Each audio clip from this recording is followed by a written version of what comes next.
Do you want to learn how to play Kanban Automotive Revolution? In this video, we're going to take you through the rules of the game, and if you stay tuned to the end, we'll give you some tips and strategies on how to score and how to optimize your game. Coming up.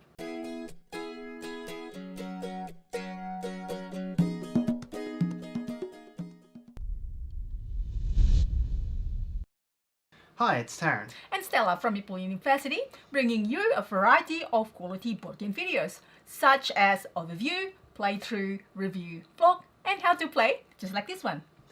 In this video, we're going to show you how to play Kanban Automotive Revolution, a game from Vital Lacerda by Stronghold Games. Now, we're teaching the game today from the original edition with the red car on the cover.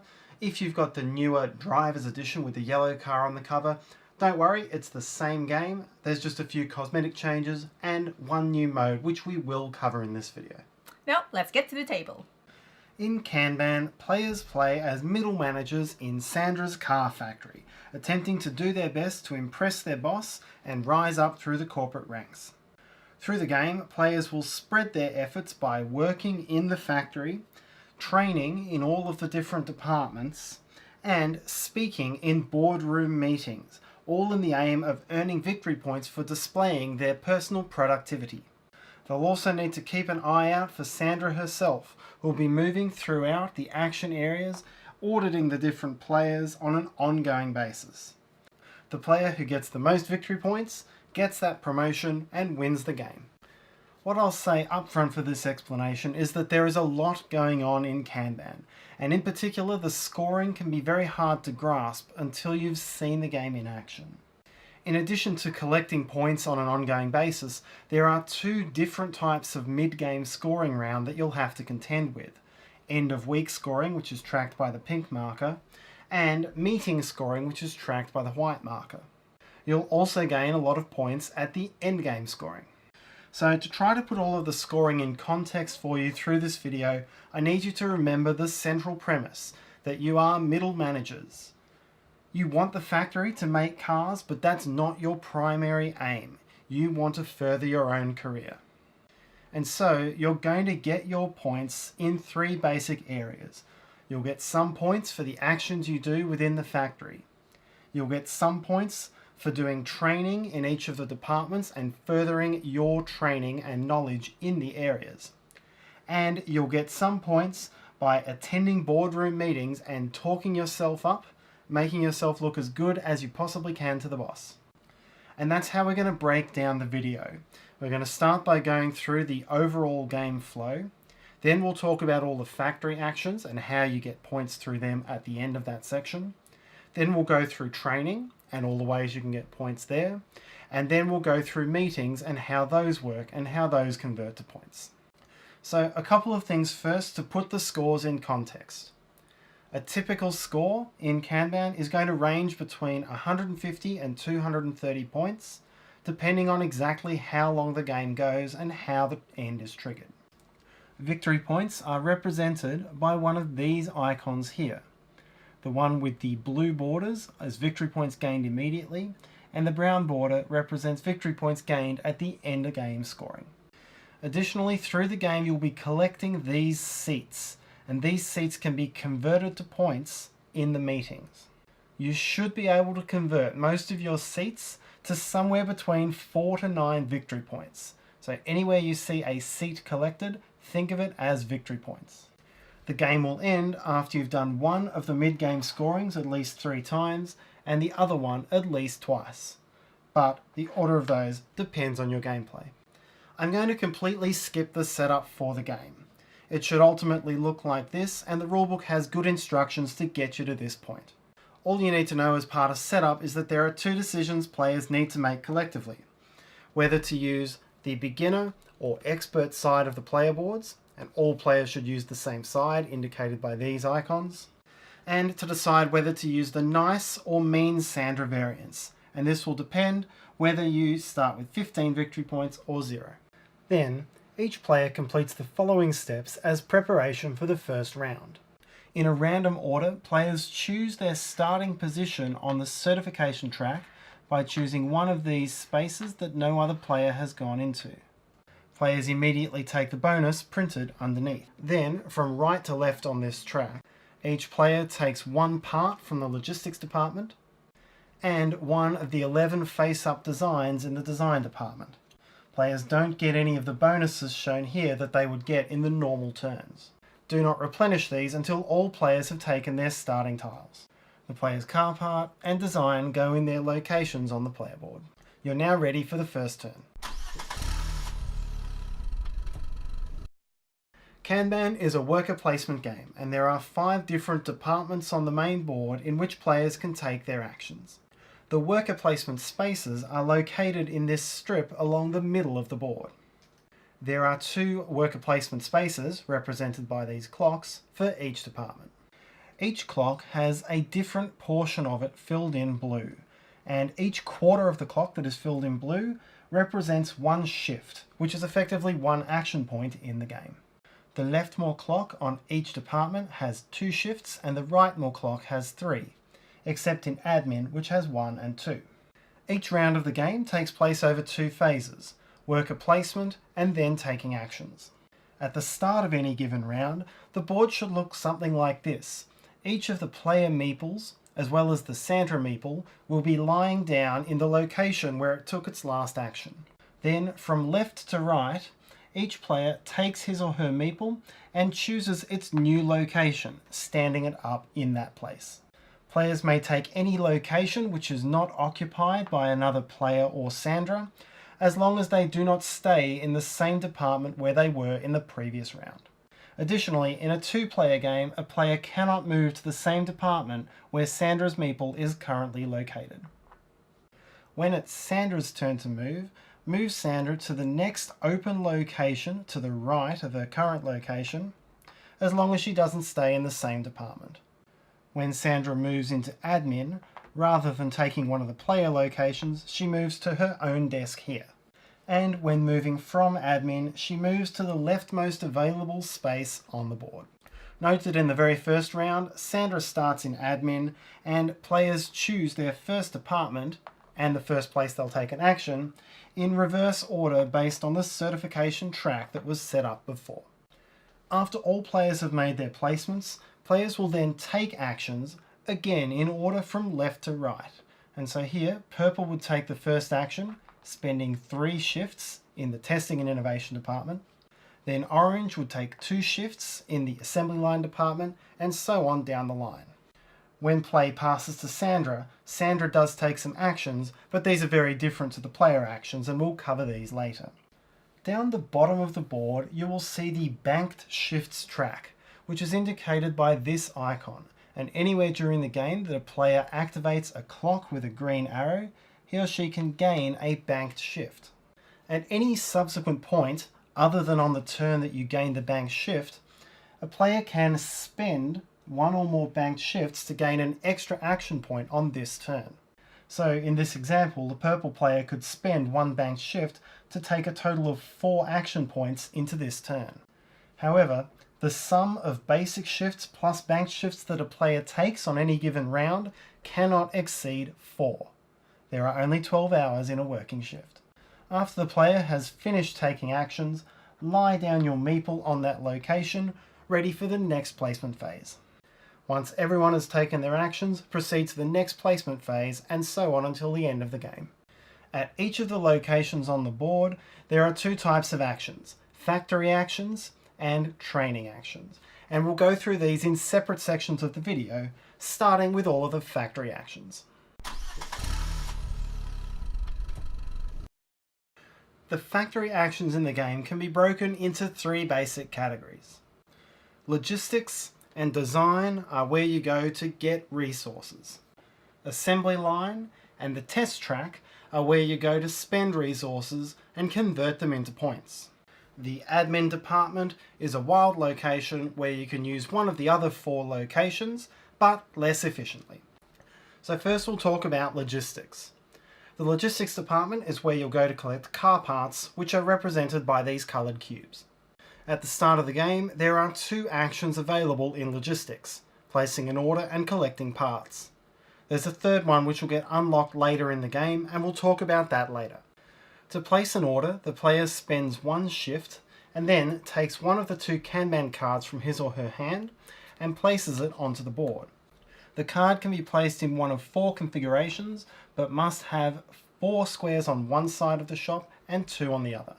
Then, for each of the squares which is on the same side of the central divide as that type of parts warehouse, place 1 parts cube onto the board.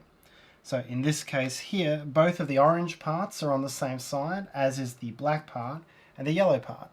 But blue and pink are on the wrong sides of the warehouse, and you do not place those parts. This card is then discarded to the bottom of the Kanban card pile, and the player draws 1 new one into hand, so he or she will always have 2. This costs you 1 shift, but the player gains 1 banked shift as a reward for doing this action. This action may only be done once per round. The second action available in logistics is to spend 1 shift to take any or all of the car part cubes of 1 colour from the warehouse. Each different colour of car part that you take is going to cost you an extra shift on this turn. Each car part you collect must be placed into one of the parts bin spaces on your player board. Each parts bin can hold only 1 part, and at the start of the game you have access to only 5, although you can unlock a 6th later in the game. You can never discard a part from your player board, so if you wanted to draw another colour but it was all full, you would have to use one first before you could go and grab one from logistics. However, one option you do have available to you at any time on one of your turns is to visit recycling. At the start of the game, 3 different random parts will be placed into recycling, and at any point on one of your turns, except for during a meeting, you can exchange one of your car parts, which is not currently in recycling, with one that is. This gives you and your opponents a little bit more flexibility to get exactly the parts you need at a specific time. It's a free action and does not cost you any shifts to do. Next, we'll talk about the design department, and this is where you go to collect design tiles. So let's have a look at these tiles in a little bit more detail. Each tile shows one of the 5 models of car in the game, which is represented by the picture and the colour of the outline. Most of the tiles also show one of the 6 car parts up in the top left corner. So if you think about it thematically, this tile, for example, represents a design to upgrade the chassis on the red model of car. There is 1 tile representing each combination of car part and model, as well as 1 tile for each model with no car part shown.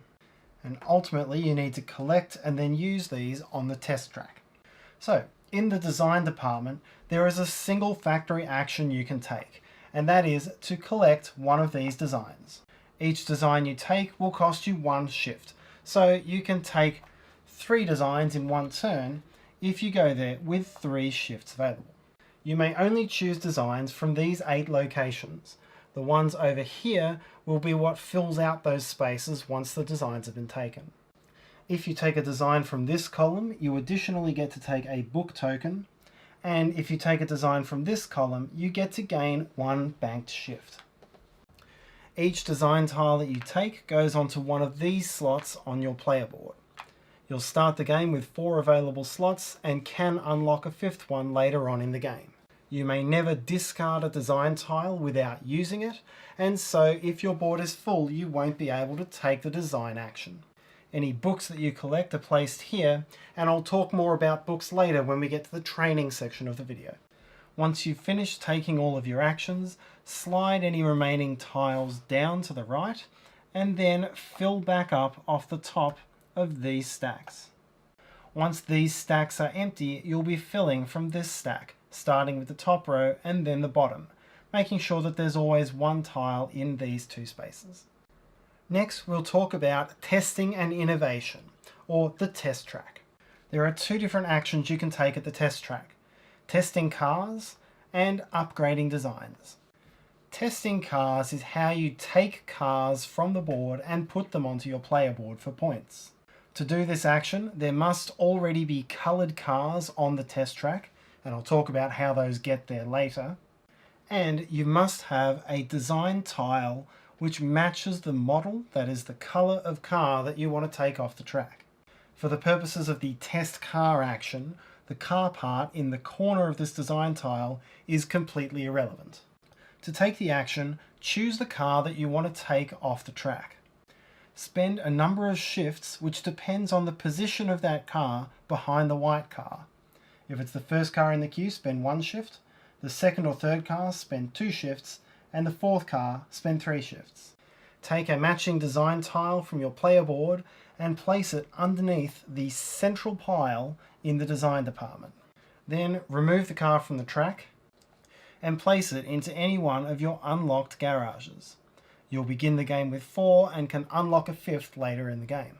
Immediately claim the benefit in the garage where you place that car. You're not going to gain any other benefit immediately, but the cars in your garage are going to contribute significantly to your points later on in the game. Note that if all 5 spots in your garage, including the one which started the game locked, are full of cars and you want to take another one off the track, you can by discarding one of your existing cars. When you do this, you do not claim the garage bonus again. After you've finished taking actions on the test track, advance the white pace car 1 space around the track for each car that you took off the board, and then shuffle all of the rest of the cars up behind the pace car. If the pace car enters one of the checkered flag spaces, take the meeting cube off the board and place it into this space at the end of the board. This means that you will stop and hold a meeting, which is one of the big mid-game scoring rounds, after all of the actions in this round have been resolved. One of the other things that can happen when you take cars from the test track is that you may trigger one of the factory gold tiles for cars. At the start of the game, you'll choose 2 of these 4 factory gold tiles at random, and this will tell you how many cars you need to take to trigger one of these bonuses. So in this case, the first player to get 2 cars into his or her garage would get to take this seat as a bonus. And remember that seats, you should be able to convert them into something like 4 to 9 victory points in the meetings. There are 2 seats on the higher of the tiles in a 4-player game, and so in this case, the first 2 players to get to 3 cars would also get a seat as a bonus. These seats are not replenished after they're taken, and once a tile is empty, you can flip it over. The second action you can do at the test track is to upgrade a design. This will cost you 1 shift. To take this action, you must have a design tile and have the car part that matches that tile. You can do the action with any color of car at any time, but the way the victory points will ultimately fall out does depend to some extent on which tile you choose. More on that later. To perform this action, take the design tile and flip it to its other side next to your player board. This represents you having designed and tested that upgrade in that car. So here, black cars now have souped up engines. Take the matching part from your player board and then place it onto an unoccupied square underneath the matching model of car. This will stay there for the rest of the game, and you claim the bonus immediately that is printed under the cube. Remember that if you don't have the matching part, you may have an opportunity to get it from the recycling department. You could also use a parts voucher, but I'll talk more about those later. Next, advance the matching part 1 step along this track. This represents how many times that part has been upgraded in cars in the factory, and it's going to influence the end of game scoring. Finally, immediately gain 2 points as shown by this icon in the top left corner of the flip tile. Now, I'll just make a note of some important terminology when it comes to designs. A design which is still on your player board is called a selected design, and it's represented by the blueprint icon. A design that is to the right-hand side of your board that's been flipped is called an upgraded design, and it's represented by the light bulb. But an upgraded design whose color or model matches at least one of the cars in your garage is called a tested design. That doesn't have an icon of its own, but it's represented by car arrow light bulb. So in this case, the black design is tested, while the yellow design is just upgraded. Tested designs are going to be worth a lot more points to you than upgraded designs. There are factory goal bonuses for having a certain number of upgraded designs, and this will once again give seats to the players who meet those targets. This works the same way as the equivalent tiles for cars. The fourth factory department is the assembly line, and this is where you'll take cars and push them onto the test track. At the start of the game, the department will look like this, but will become more scrambled over time. The only action you can take here is to assemble one car, and it will cost you 1 shift to do this. To do this, take the following steps. Firstly, before you take any actions here, if there are any of these locations at the top of the board which are completely filled with car parts, clear them out. This is only at the start of each turn, not the start of each action. Next, to assemble a car, you will need to take a car part from your board and place it into one of these spaces. The part you place must be different to any other parts that have already been placed for that specific line of car. And if that model of car has had any upgrades, you must place those types of parts first before placing any others. So suppose the player had a white part representing brakes to spend on this action. The player could not spend that on black or green cars because they do not have all of their upgraded parts yet. And it could not be spent on yellow because that already has brakes. But the blue or red cars would be fair places to place that part. Remember again that you can use recycling or a parts voucher to get the parts you need. Next, starting from the place where you put the part, push cars along the assembly line in the direction of the arrows, doing this however you wish until a car either enters a space with no other car or is pushed off the assembly line. If you push a car off the assembly line, immediately gain the victory points that you pushed that car over, and if the car's model matches one of these 2 demand tiles and there are still seats on the tile, take one of the seats into your collection. Then put the car that you pushed off the assembly line onto the back of the queue behind the pace car. There can only be 4 cars behind the pace car at any time, so if you add a 5th, remove the first and shuffle all of the rest up in the queue. Place a new car of the matching colour into the top spot of the assembly line unless you've run out of cars of that colour, in which case do not place anything and that space can no longer be used for the rest of the game. At the end of your turn, if one or both of the demand tiles has no more seats on it, then shuffle up the remaining demand tiles, draw a new one to replace the old one, and put a number of seats on top of it. The number of seats will match the number of seat icons on the tile. What you will find with the assembly line area is that players have to go here to get these cars onto the test tracks so that they can get them into their garage. But people are incentivized to do that because it's one of the most efficient places to gain seats. The final department is the admin department. The admin department is wild, so from this location you can take actions in any other single department on your turn. However, to counterbalance this benefit, you're given 1 fewer shift on the main board than you would have in other locations, so 1 and 2 instead of 2 and 3. You can still spend banked shifts to bring your total number of shifts for the day up to a maximum of 4. Actions taken from admin can only be done in a single other location. You cannot split those shifts across 2 other departments on the same turn. And so those are the factory actions associated with the 5 departments. To recap, in design you can collect design tiles. In logistics you'll be placing then collecting car parts. At the assembly line you'll be pushing cars out onto the test track. And at the test track you'll be collecting cars and upgrading designs. At admin you can work in any one of the other departments with 1 fewer shift. Now that we've seen all this, let's understand how this is going to generate score. The major sources of your scoring coming from factory actions is going to be scoring your cars and scoring your tested designs. That is, upgraded designs that match at least one of your cars. Each of your cars in your garage is going to score during each end of week scoring, and it's going to score at the end of the game. During the end of week scoring, the car is going to score points based on how many times it's been upgraded. 1 point per upgrade, or 2 if it was you that did the upgrade. Then at the end of the game, the car will score this number of points based on its model or its colour. So let's consider what that might be worth over a full game. Suppose you made this upgrade and put this car in your garage right near the start of the game. In the first end of week scoring, you'll gain 2 points. This is because it's 2 points for each upgrade that you made. Then, before the second end of week scoring, someone else does an upgrade. At that next end of week scoring, you'll get 3 points. 2 for your upgrade and 1 for the other player. Then 2 other players upgrade this car before the third end of week scoring. This time you get 5 points. 1 for each other person's upgrade and 2 for your own.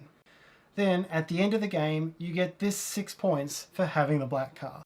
So if you add all of that up, putting this car in your garage early in the game and having a lot of upgrades made to it has earned you a total of 16 points. 16 points in the context of your typical score range of 150 to 230 is a pretty good amount of points.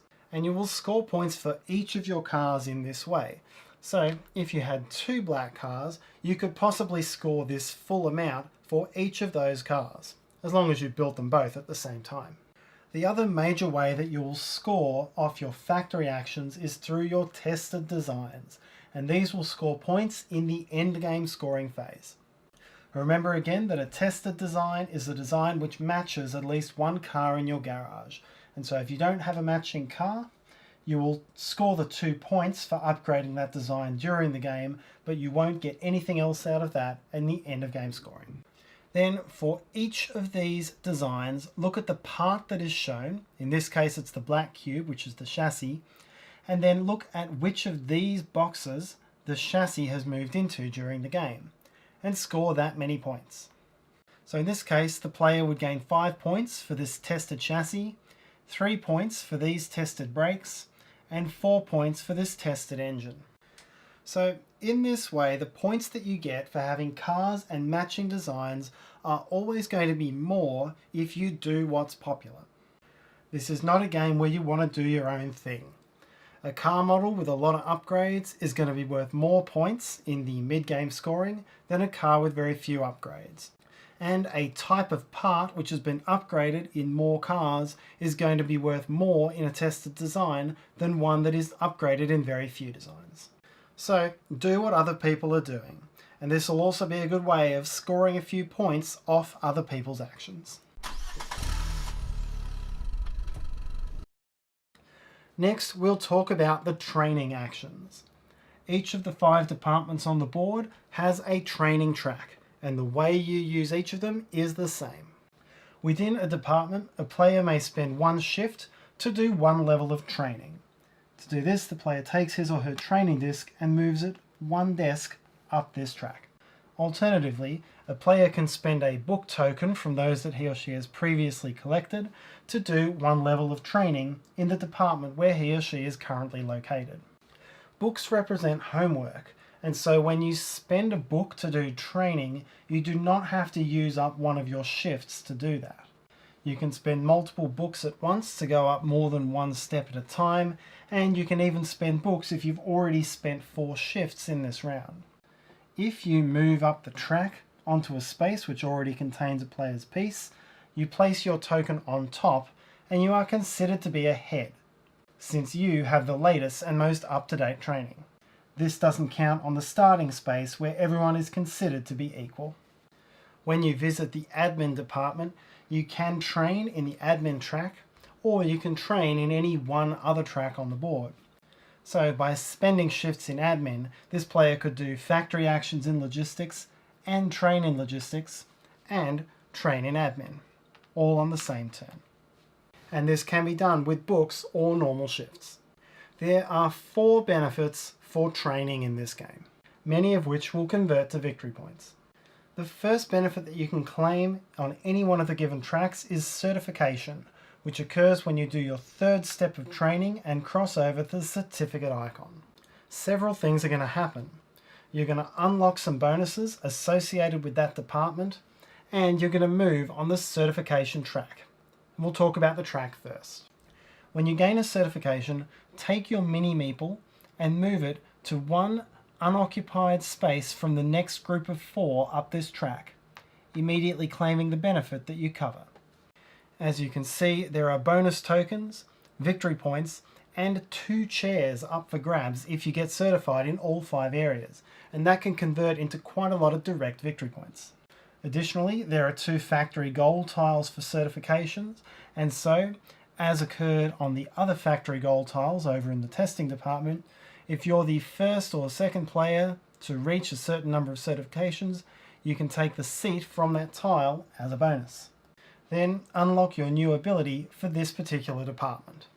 When you're certified in design, you get to unlock the 5th space for a design on your player board, and when you take the Take Design action, you are also now allowed to take one of the 3 designs from the tops of these stacks on the left.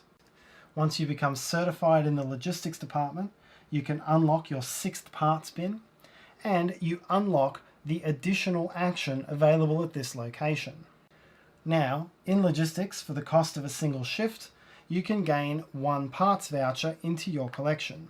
This can only be done once per round. A parts voucher may be spent at any time when you're spending parts in order to get a part of your choice from the main supply. Parts vouchers cannot be spent on the same turn they're gained. When you're certified in the assembly line, you unlock the 5th slot in your garage. On the beginner's side of the board, this benefit is any 2 different benefits from the 4 shown here. On the other side of the board, the only benefit is a seat. Once you become certified in testing and innovation, you unlock your double upgrade slot. As a once-off opportunity when upgrading a design later in the game, you can do a double upgrade. You still flip the tile, but you place it in this slot instead of to the side of your board, pay the part as usual, and then increase the value of that part twice instead of once. You then immediately score points equal to the destination of that cube. So in this case, the player would score 4 points immediately. Each player may perform a double upgrade only once during the game, and each type of part may only be double upgraded once by any players during the game. Finally, when you're certified in the admin department, you can take the lock off your 5th chair around the table. We'll go into the implications of that in the meetings section of the video. The second benefit you can get on the training tracks is these bonuses that come at the top when you reach the red desk. The first player to the top on any given track receives 1 seat, and any player who reaches the top looks through the award plaque tiles that remain, choose the one they want, and place the others back face down. These could be 2 victory points, a book, a parts voucher, or a banked shift. The third benefit of training is the endgame scoring that comes with leading on these different tracks. For each of the 5 tracks, the player who is furthest ahead, in this case blue, remembering that stacking on top breaks the tie, gains 5 victory points. Second furthest along gains 3, and third gains 1. This happens across all 5 tracks, and players cannot get any points if they are still on the starting space. The final benefit for training relates to SANDRA, and this is the next section of the video. In each round of the game, except for the first one, play will eventually pass to SANDRA, and this is when SANDRA takes her action. Because she acts in turn order, she will take actions based on how the board lies when it comes to her. SANDRA's turn has 2 phases, the audit and the action. We'll talk about the audit first, and the way this works depends on which of the 3 SANDRA modes that you're playing with. Nice SANDRA, Mean SANDRA, or, new to the Driver's Edition, the SANDRA of Scrutiny. We'll start with Nice SANDRA mode. First, check to see which player or players will be audited. This is the player or players who are furthest up the training track in SANDRA's current department. In this case, ties are friendly, so both of these players would be audited. Next, check to see if that player or players meets SANDRA's audit requirements for this department. To pass the audit at the test track, a player must have 2 or more upgraded designs. To pass the audit at the assembly line, the player needs 2 or more cars in his or her garage. To pass the audit at logistics, the player needs at least 2 parts in his or her warehouse. At design, the player needs at least 2 selected designs on his or her player board, and at the admin department, the player needs 2 or more certifications. If the player passes the audit, then he or she receives victory points equal to the current number of banked shifts that player has. So yellow in this case, for passing the audit, would gain 5 points. A player who plays Nice Sandra mode effectively can generate a lot of victory points out of these audits. By building up a lot of banked shifts and then passing a few audits, players can get as many as 10 points at a time on each turn towards the end of the game. Introduced for the driver's edition of the game is a variation on Nice Sandra called Sandra of Scrutiny, and this reduces the amount of points that a player can gain from winning these audits. Sandra of Scrutiny changes 2 rules. Firstly, where multiple players are tied for furthest up a training track, only the player on top gets audited. And secondly, the number of victory points gained for successfully passing an audit is equal to the number of banked shifts the player has above 5. So for yellow passing an audit in this situation, he or she would gain 4 points. The third mode of Sandra play is called Mean Sandra, and this changes the audits significantly. Now, instead of being rewarded for your good work, you're punished for your bad work. When Sandra visits a location, she will audit all players who are on the lowest level of a given track. So here she would audit purple and blue, here she would audit orange. To pass a Mean Sandra audit, players need 1 more item in each category than they needed to pass a Nice Sandra audit. So 3 upgraded designs, 3 cars, 3 parts, 3 selected designs, or 3 certifications. If the player passes the audit, then nothing happens. If the player fails the audit, then he or she loses victory points equal to the number of banked shifts that the player has below 5. So, purple failing an audit right now would result in a loss of 2 points, and blue failing one would be a loss of 5. Thus, when you're playing with Mean Sandra, there are 3 ways to avoid her wrath. To not be trailing on training, to meet the requirements of the audit, or to have at least 5 banked shifts. All of Sandra's different modes of play are summarised on these help sheets. All 3 modes of Sandra play quite differently. If you're playing in Nice mood, you can put a lot more effort into training and know it will pay off as victory points. If you're playing in Mean Sandra mode, then you may just want to do just enough to avoid taking too many penalties. And if you're playing in Sandra of Scrutiny, you have to put quite a lot of effort into your banked shifts to get much return from Sandra's audits. After she's finished with the audit, Sandra will take an action in her current department. At the test track, she will advance the pace car 1 step, with all the other cars trailing around behind. At the assembly line, all parts at the top of the board are swept out and returned to the supply. At the logistics department, all but 1 copy of each part type is swept out of the warehouses and returned to the supply. At the design department, Sandra sweeps out the 4 oldest designs, or all 8 of the designs in a 2-player game, and puts them underneath the central stack. Then all of these are slid down and refilled as normal. Finally, at admin, Sandra enacts the end of week scoring. I'll summarise this again later, but after you've finished, advance this marker 1 step forward. Wherever she is, after Sandra's finished her actions, lie her down to sleep as you would with any other player.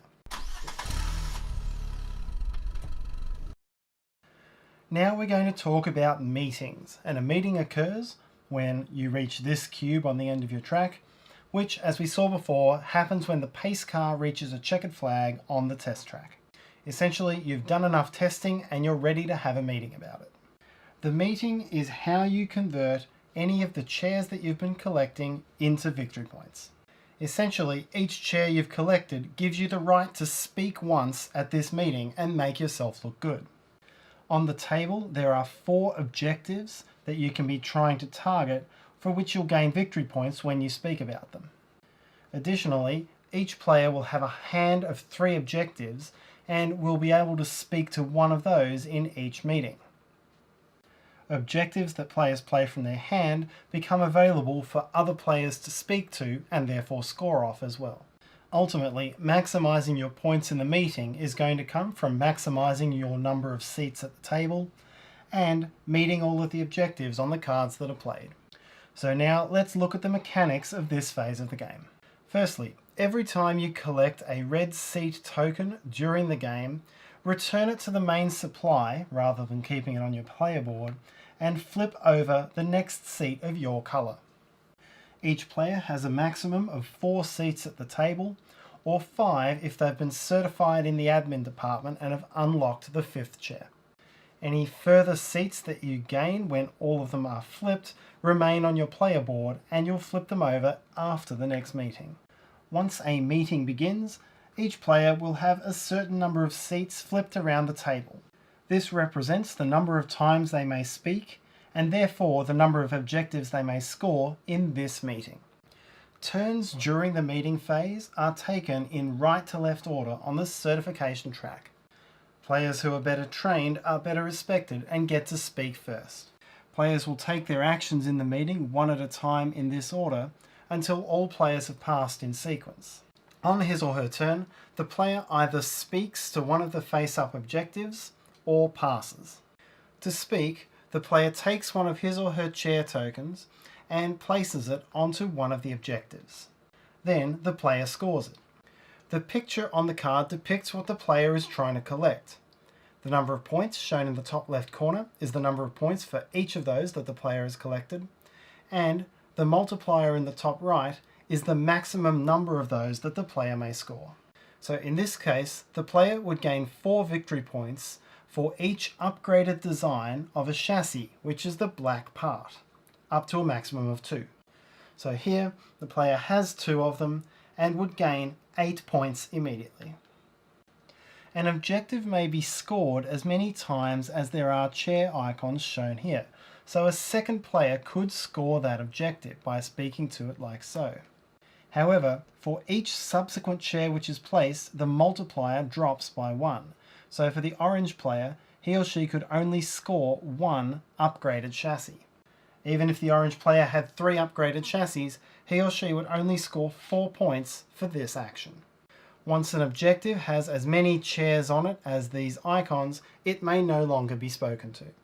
In other words, the boss is sick of hearing about chassis and no other players can put chairs on that card. Players do not have to actually have met an objective to speak to it. The purple player could speak to this objective even if he or she had no green cars, just to block other players who do have green cars from getting maximum points.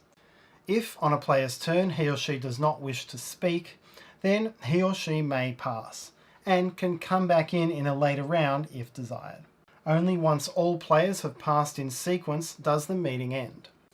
The other feature of each meeting is that a player will play one of the 3 objective cards from his or her hand into a common face-up display for all players to score. Each player must do this exactly once per meeting and does it before either passing or speaking in a given round. In other words, the yellow player could place this objective on the table and then speak to it on the same turn, gaining 4 points. Once an objective has been played face up in this manner by a player, on another player's turn he or she may speak to this one and gain points off it as well. A player may not pass his or her turn without having first played his or her objective card for this meeting. Once all players have passed in sequence, the meeting is over and go through the following steps. All chairs that were spent are returned face down to the table. Chairs that weren't spent remain face up. And any players who have red seats on their player board should now cash them in to flip some seats back over.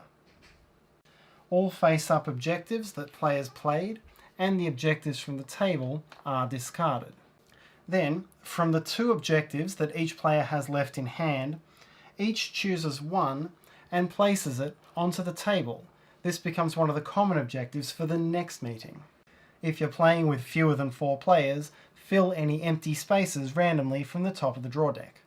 Then, each player draws back up to 3 objective cards for the next phase of the game. Return the cube to the test track, and advance the meeting tracker 1 space. Then, if the game isn't over, proceed to the next round. So, those are all of the mechanics for the game of Kanban. And now I'll take you quickly once again through those scoring rounds and then the end of the game. Each time Sandra completes a complete lap of the board, you will trigger end of week scoring, which you track with this pink marker. And at end of week scoring, each player scores each car in his or her garage, 1 point for each upgrade, or 2 points if the upgrade was done by that player. Here, the green car scores 1 point, the red car scores 4 points, and the yellow car scores 5. And when the pace car reaches a checkered flag and you reach this white cube, you will trigger a meeting which will be scored as described in the previous section. This is tracked using the white marker. Note that it is possible for the pace car to reach 2 checkered flags on a single round, and when this happens you'll still only have 1 meeting. The end of the game will be triggered when one of these 2 markers has reached the 3 and the other is on the 2. You always finish the complete round that you're on, and so it is possible for end of week scoring and a 3rd meeting to occur in the same round. You would resolve both of those scorings before ending the game. It is also possible for you to have 4 of one type of scoring before reaching the 2nd of the other. Then proceed to end game scoring. First, score the final goals tile. This has 3 objectives on it worth 8, 7 and 6 victory points. What's important here is that you must have a chair in order to score each of these objectives, and therefore you may want to hold back some chairs from the final meeting in order to make sure you can score these objectives. Each of these 3 goals requires a separate chair. However, unlike in the meetings when you're scoring objectives, these are not competitive, and so all players can get the same maximum points by meeting that objective and having a chair left over. Then, as we described in the factory section of the game, each car in your garage will score a number of points based on its model, and each of your tested upgrades, that is, the upgrades which match with a car in your garage, will score a number of points based on its part. These 2 black upgrades would both be worth 5, this white one would be worth 3. Score 1 point for every leftover book, parts voucher, chair, whether it's red or coloured, and 1 point for every leftover banked shift. And finally, award 5, 3 and 1 points to the 1st, 2nd and 3rd players on each of the 5 training tracks. The player with the highest score wins, and in the event of a tie, most cars wins, then most tested designs, then most banked shifts, then most certifications, and if still tied, victory is shared. And that's how to play Kanban Automotive Revolution. We hope that you enjoyed the video and we hope that you enjoy playing.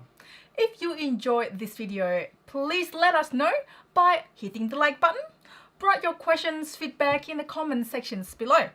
You can also join our Facebook group, Meeple University Community, to share your love of board games. And if you'd like to be among the first notified of what's new from Meeple University, please consider subscribing to our channel. You can click on the Meeple up in the corner to do so, and do hit the bell button for notifications of our new content. Until next time!